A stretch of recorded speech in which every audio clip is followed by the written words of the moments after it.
No supercommittee deal means no deal on taxes or entitlements and no plan of what to do with the major budget components like the payroll tax, holiday, and unemployment benefits.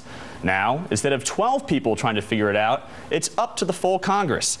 California Congressman Kevin McCarthy is the Republican whip in the House, and he joins me now. Thanks so much for coming on the program. Thanks for having me, Luke. So, Whip McCarthy, from your vantage point, you know these guys, Dave Camp, Jeb Henschling, Fred Upton. Why did this supercommittee go down? I mean, they're not ideological flamethrowers. Why did this go down? How come there wasn't even some semblance of success at $1.2 trillion in cuts? Well, it's not over yet. There's a little time left today, but it doesn't look promising so far. I think sometimes politics plays into this. Sometimes people want to have it not be successful. Some of the message I've heard coming through the other side from other members, not those on the committee, is trying to make this fail from the very beginning. But that cannot be the case. Remember, this was all devised by Harry Reid. This was his idea in the process because he couldn't get 60 votes through. You know, when you look at the Senate, they haven't passed a budget in more than 930 days. The House has produced a lot of different bills through that's been sitting over on the Senate side. This cannot end. This has got to solve. We've got to be able to solve this problem and be able to find common ground. I mean, I think you found that Republicans put a proposal out there that you found from the President's Commission even a lot of ideas out there to deal with something. Maybe we can grow from this and still pass something on the floor and move it to the Senate. The Democrats would say that Republicans were never serious on the issue of taxes. They were never serious about revenue in the size and scale of what really needed to do to pay down the deficit. Is this a sort of he says, she says blame game with Republicans saying they were never serious about entitlement cuts? Is there any way you think in 2012 you could have some real serious deficit reduction with sizable entitlement reform and sizable tax hikes? Is that possible with your conference? Well, what I think has to happen, I mean, our conference is really looking for tax reform. Close the loopholes. We did that in passing our budget. If you look at it, we closed the loopholes. We made it simpler. We broadened it. We let America be more competitive worldwide from the standpoint of our tax proposal. Now, if you really want to save Medicare and Social Security, you have to reform them. We put serious proposals out there to do that as well. There is no person, if anybody in Congress ignores any Medicare and others, you add $11 trillion every year to the unfunded. And it has to be a serious discussion if you want to save it for a future generation. Mitt Romney was on the campaign trail, and he had this to say about the president in regards to the supercommittee. Please take a listen here. Some of the Democrats were asked, well, what's the president's role been to try and help this supercommittee come to consensus? And the answer is he hasn't had any role. He's done nothing. It is another example of failed leadership. He has not taken personal responsibility to get this supercommittee to find ways to balance our budget and cut spending. Is the failure of the supercommittee with McCarthy President Obama's fault?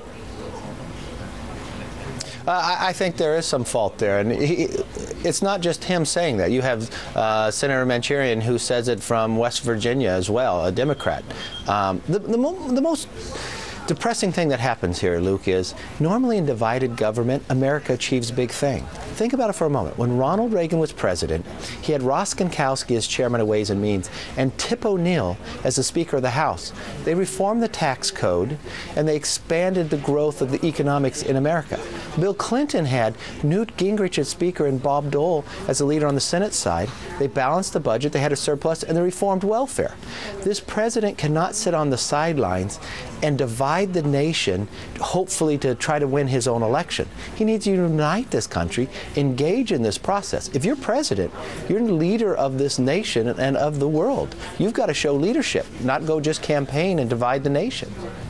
But as you know, President Obama and Speaker Boehner were very close to some type of deal over the summer, but evidently the White House said that any type of tax increase, any type of revenue cannot go through your conference.